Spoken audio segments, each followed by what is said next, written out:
ओम शांति। ये तेरी मुझे तारीख का 4/4/2025। अज मीठा मीठा बाप दादा चवंदा मीठे मीठे ॿार हिन पुराणी पतित दुनिया में सां तव्हांजो बेहद जो वैराग्य खपे।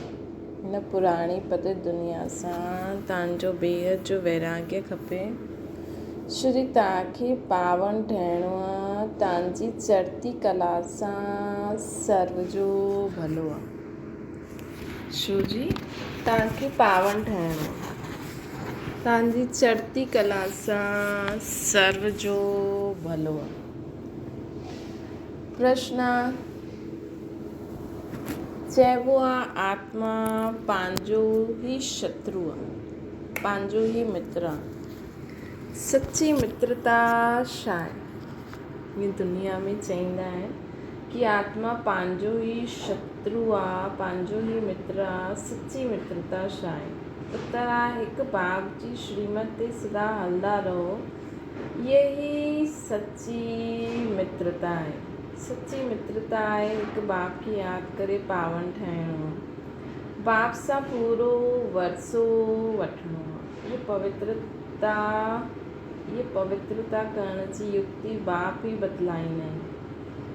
संगम युग ते ही आत्मा पंहिंजो मित्र ठहींदी आहे। गीता तूं राति गवाई सुम्ही करे। ओम शांति। ईअं त ये गीता भक्ति मार्ग सॼी दुनिया में जो गीत ॻाईंदा आहिनि, वो शास्त्र पढ़ंदा आहिनि, तीर्थनि ते वेंदा आहिनि, वो सभु भक्ति मार्ग आहे। ज्ञान मार्ग कंहिंखे चइबो आहे, भक्ति मार्ग कंहिंखे चइबो आहे, इहे तव्हां ॿारनि सम्झंदा आहियो। तव्हां ॿार ई सम्झंदा आहियो। वेद शास्त्र उपनिषद आदि सभु आहिनि भक्ति। अधु कलाक भक्ति हलंदी आहे, अधु कलाक पोइ ज्ञान जी प्रारब्ध हलंदी आहे। भक्ति कंदे कंदे उतरणो ई आहे। 84 पुनर्जन्म वठंदे हेठि उतरंदा ई आहियूं। भक्ति कंदे कंदे हेठि उतरणो ई आहे। 84 पुनर्जन्म वठंदे हेठि उतरंदा आहियूं। पोइ हिकु जनम में तव्हांजी चढ़ती कला थींदी आहे। हिनखे चइबो आहे ज्ञान मार्ग। ज्ञान जे लाइ ॻायल आहे हिकु सेकेंड में जीवन मुक्ति। रावण राज्य जो द्वापर खां हलल ईंदो आहे, उहो ख़त्म थी पोइ राम राज्य जी स्थापना थींदो आहे। ड्रामा में जॾहिं तव्हांजा 84 जन्म पूरा थींदा तॾहिं चढ़ती कला सां सभिनि जो भलो थींदो। ये अक्षर काथे न काथे कीअं शास्त्रनि में आहिनि। चढ़ती कला सर्व जो भलो। सर्व जी सदगति करण वारो त हिकु बाप ई आहे।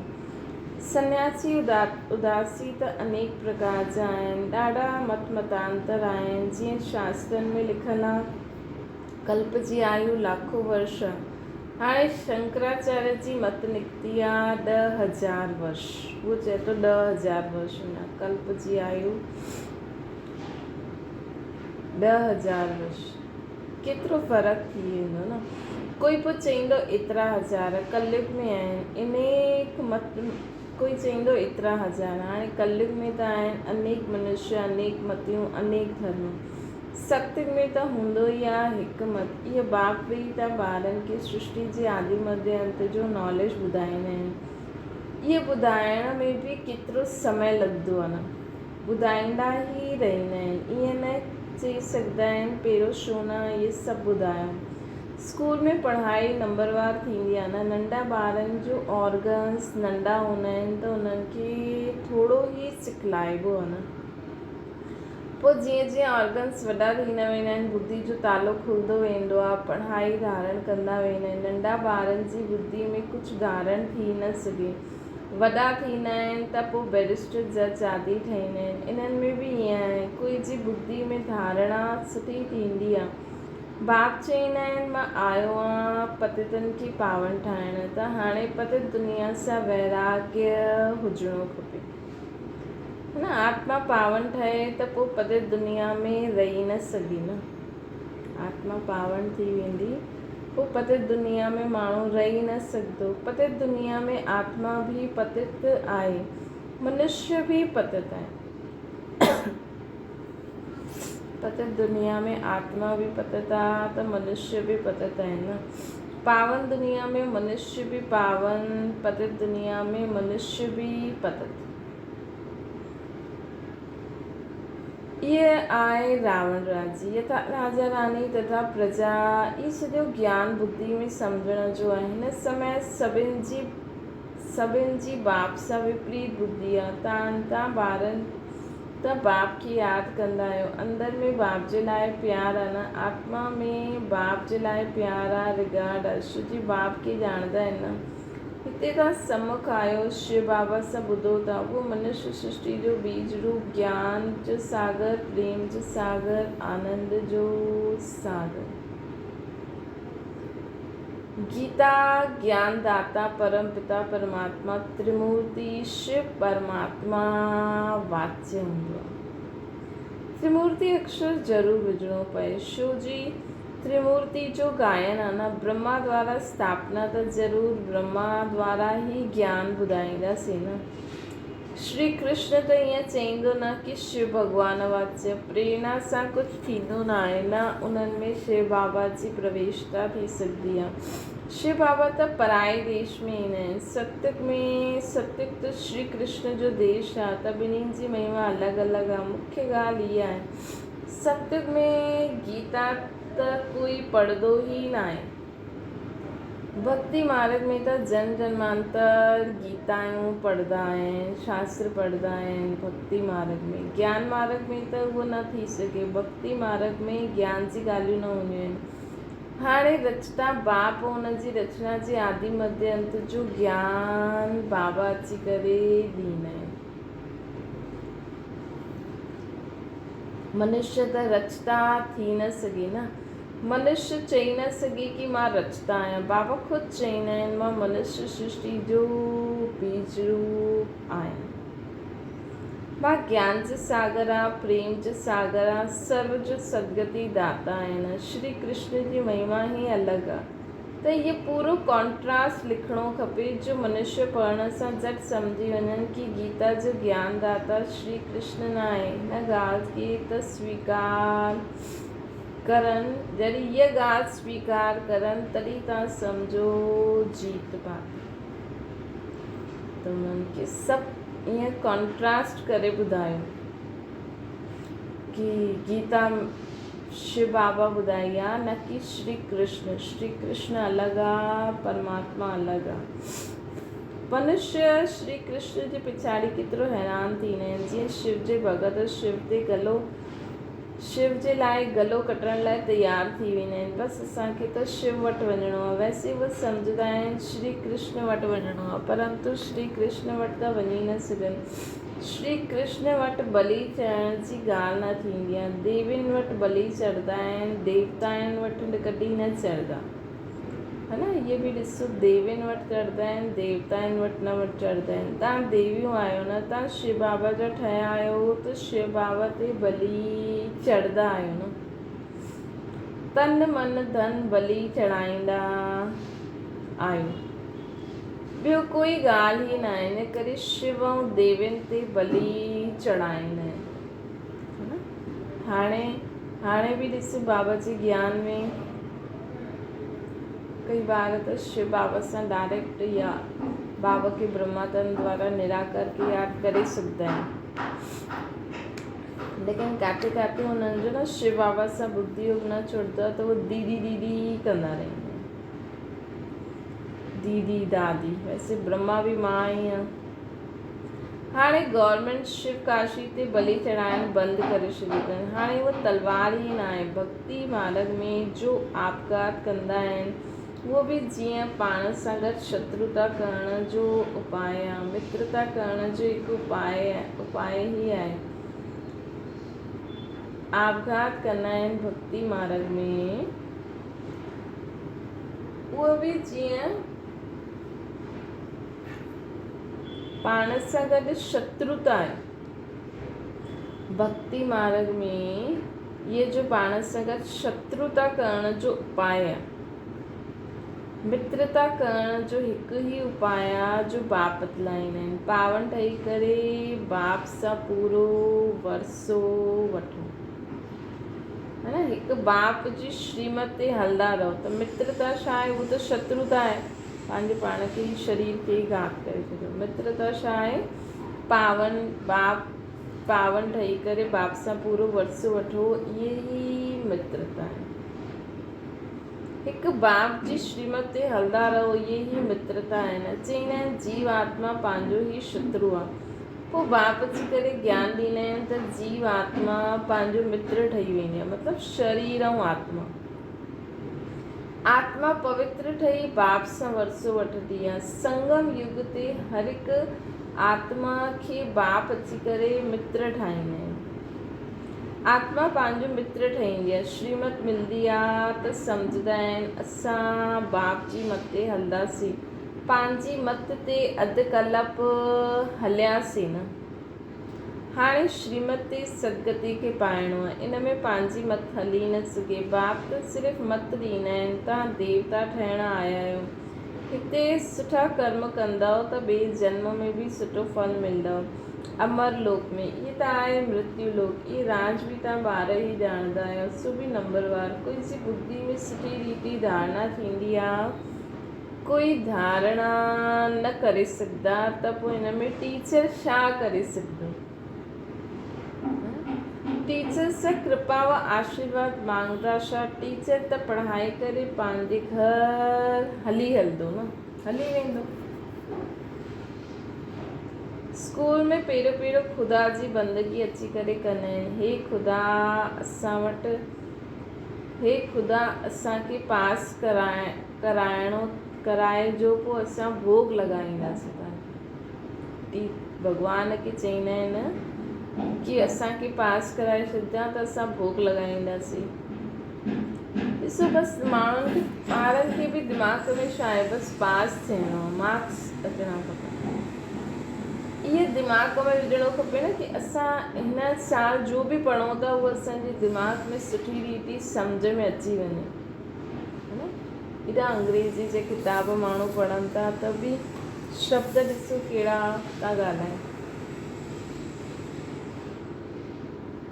त बाबा चईंदा आहिनि माण्हू इहे सोचंदा आहिनि, टीचर खे कॾहिं न चईंदा कि आशीर्वाद करो, भॻवान खे चईंदा। हिन समय परमात्मा सम्झो बाप टीचर सतगुरु आहे, बाप जी आशीर्वाद त अंडरस्टूड आहे ई।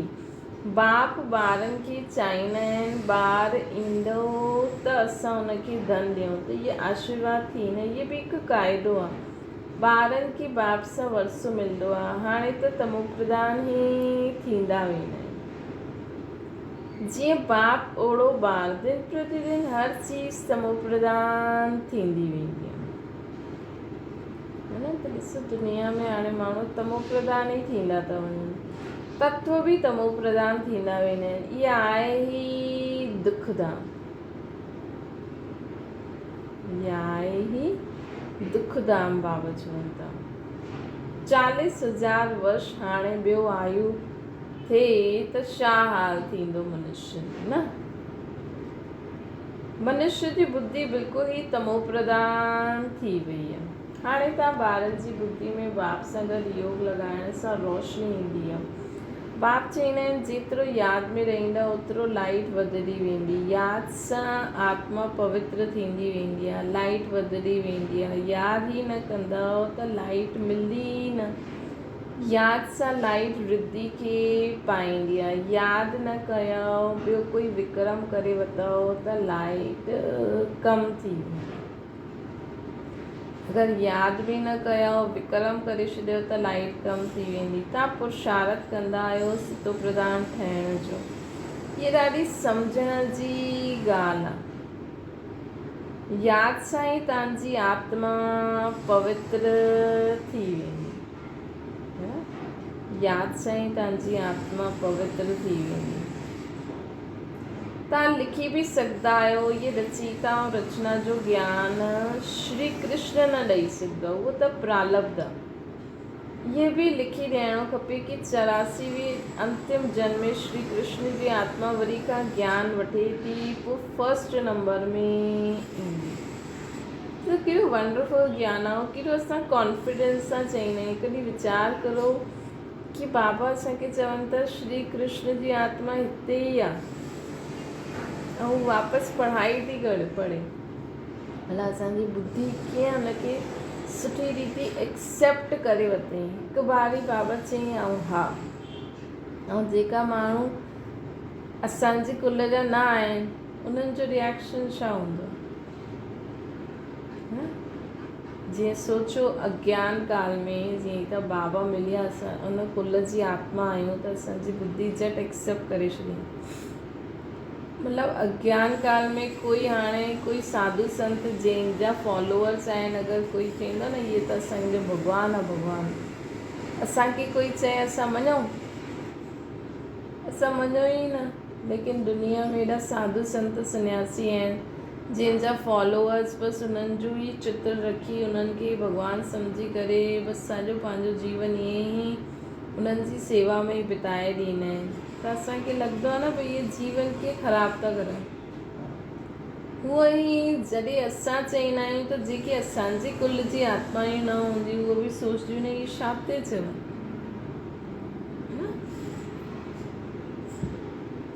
त बाबा अचो इन सां जज करे सघंदा आहियूं कि असां कहिड़ी ऊची आत्मा आहियूं, कहिड़ी ऊचे बाप असांजी बुद्धि जो तालो ई खोले छॾियो अथई। हिन करे बाबा खे शुक्रिया शुक्रिया शुक्रिया कंदा रहो न।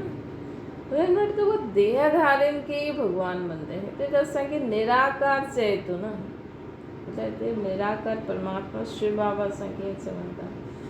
ये बि लिखी ॾियणो खपे कि श्री कृष्ण पंहिंजे 84वें अंतिम जन्म में हाणे ज्ञान वठी करे वरी फर्स्ट नंबर में ईंदा। बाप इहे बि सम्झायो आहे, सतयुग में 9 लख ई हूंदा, पोइ उन्हनि जी वृद्धि बि थींदी, दास दासी बि ॾाढियूं हूंदियूं जो पूरा 84 जन्म वठंदा आहिनि।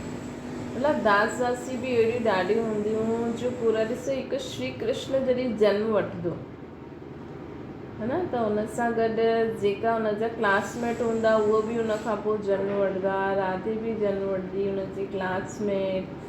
पोइ हुननि जीअं उहो बि वॾा थींदा वञनि उहो बि वॾा थींदा वञनि, है न। पोइ ईअं धीरे धीरे धीरे वॾा थींदे थींदे पोइ हुनजा जेका दास दासी हूंदा उहो बि त हुन ई उमिरि जा हूंदा न। हालांकि बचपन में त हुननि खे ॿियो पालदा, लेकिन जीअं जीअं वॾो थींदो वेंदो त हुन ई उमिरि जा बि हुनजा जेका वॾेपन में बि दास दासी त हूंदा, घर संभालण वारा त हूंदा। 84 जन्म दास दासी बि त वठंदियूं न, 84 जन्म गिणबा आहिनि न। जो सुठी रीति इम्तिहान पास कंदा उहो पहिरियों ईंदा, जेतिरो देरी सां ईंदा त मकान पुराणो त चईंदासीं न नयो मकान ठहींदो आहे, पोइ दिन प्रतिदिन आयु कम थींदी वेंदी आहे। उते त सोने जा महल ठहींदा आहिनि, उहे बि पुराणा थी न सघनि। सोनो त सदैव चमकंदो ई आहे, पोइ बि साफ़ ज़रूरु करिणो आहे। जेवर बि भल पक्का सोने जा ठाहियो त बि आख़िरी चमक त कम थी वेंदी न। पोइ उन्हनि खे पॉलिश खपे।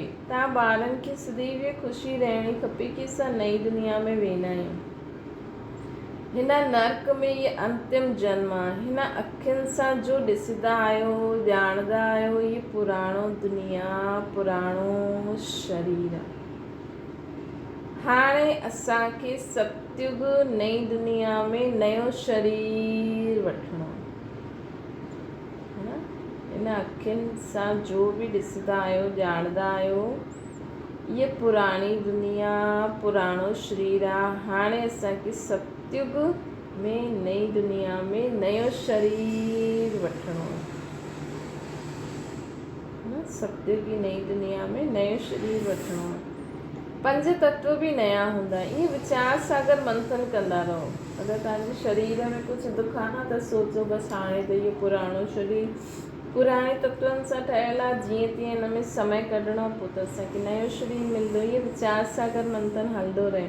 ईअं पढ़ाई आहे न अंत ताईं तव्हांजी पढ़ाई हलंदी। पढ़ाई बंदि थिए त विनाश थी वञे। त पंहिंजे खे स्टूडेंट सम्झी हिन ख़ुशी में रहणो खपे न। भॻवान असांखे पढ़ाईंदा आहिनि, हीअ ख़ुशी कोई कम थोरी आहे, परंतु साथ साथ माया बि उल्टो कर्म कराए ॾींदी आहे। 5-6 वर्ष पवित्र रहींदा आहिनि, पोइ माया किराए ॾींदी आहे। हिकु बार किरे त पोइ उहा अवस्था थी न सघे।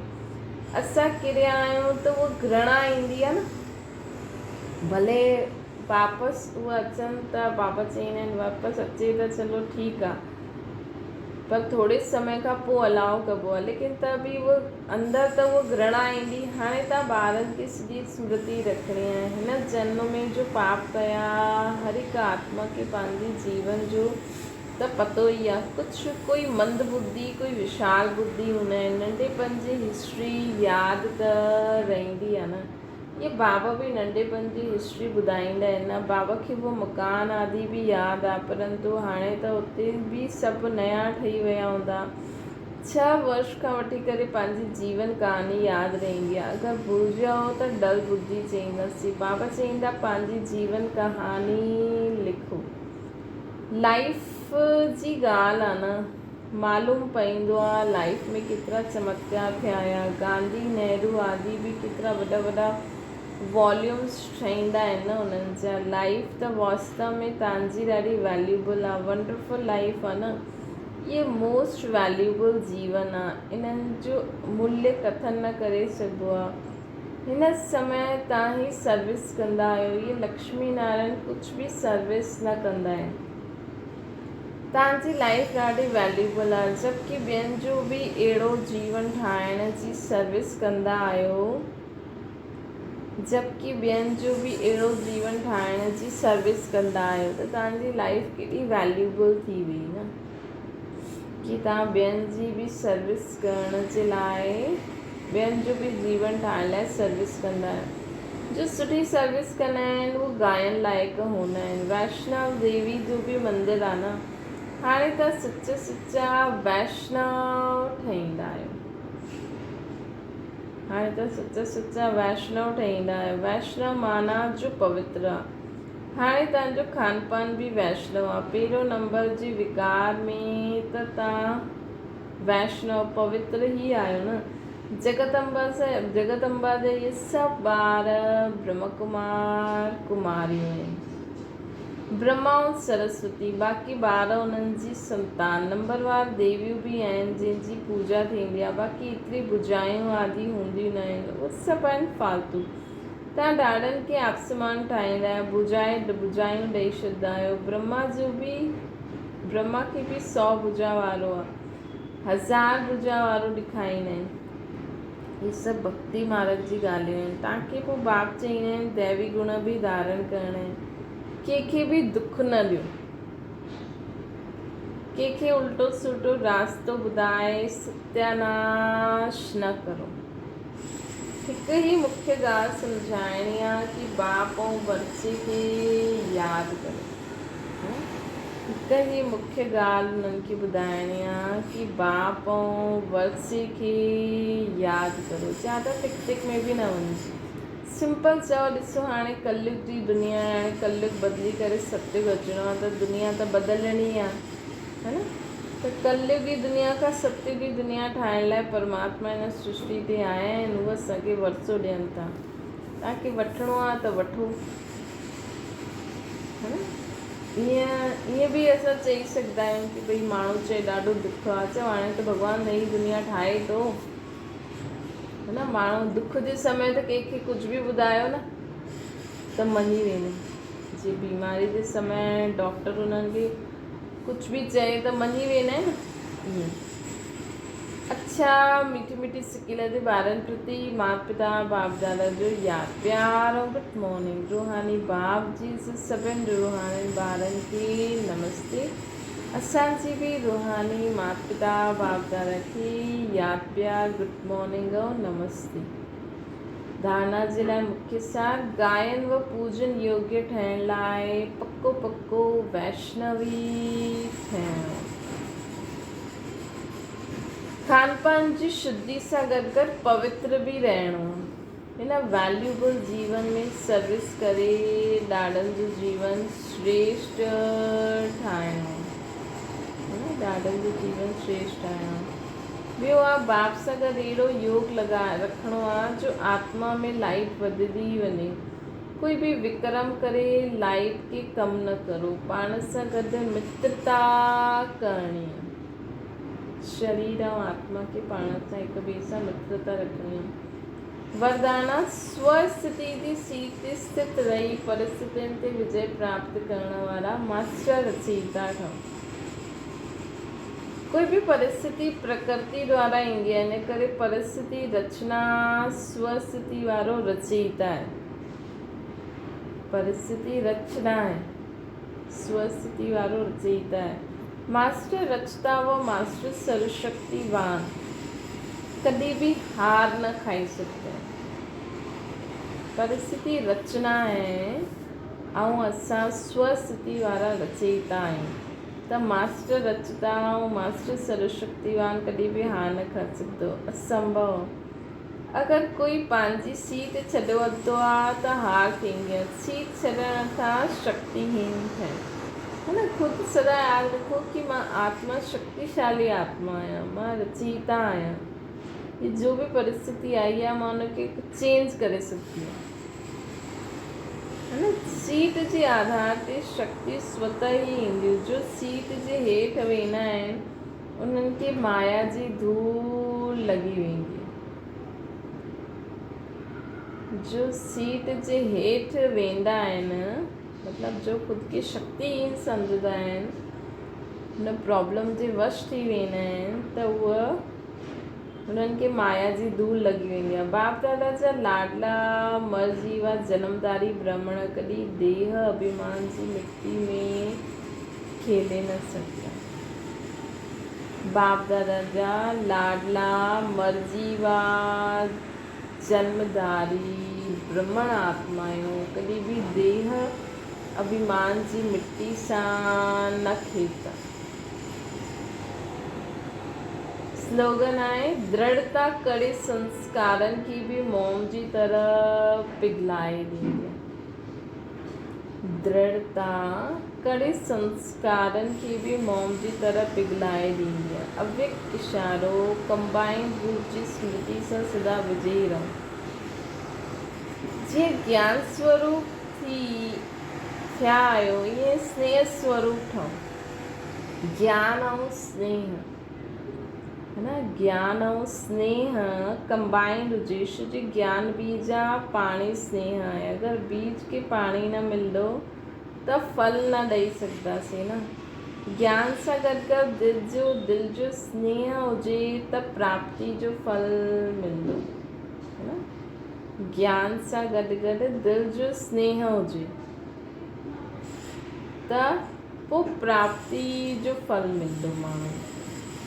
अगरि ज्ञान ई न आहे, स्नेह ई न आहे त पोइ प्राप्ति कीअं थी सघंदी आहे। बसि ज्ञान ॾियो। अगरि असां उन्हनि माण्हुनि सां स्नेह संपन्न रखूं, स्नेह सां ॻाल्हायूं न त माण्हू रूखो रूखो थी वेंदो न। त स्नेह बि रखो, ज्ञान बि ॾियो, पर एतिरो ईअं फसणो न आहे, है ना। एतिरो फसणो न आहे। हा भई ठीकु आहे ईअं उन हिसाब सां स्नेह ॾियो त प्राप्ति जो फल बि मिलंदो। अच्छा, ओम शांति। बाबा खे यादि करो।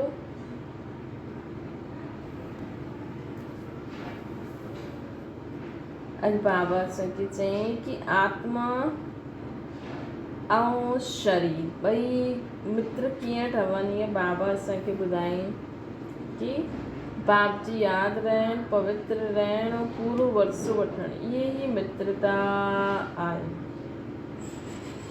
त हिन रीति जो बाबा असांखे ॻाल्हियूं ॿुधायूं, ॿियो बि ॾाढी सारी इम्पोर्टेंट ॻाल्हियूं ॿुधायूं। हिन में कोई बि ॻाल्हि खे पकिड़े करे धारण करे रिज़ल्ट ॿुधाइणो। अच्छा, ओम शांति।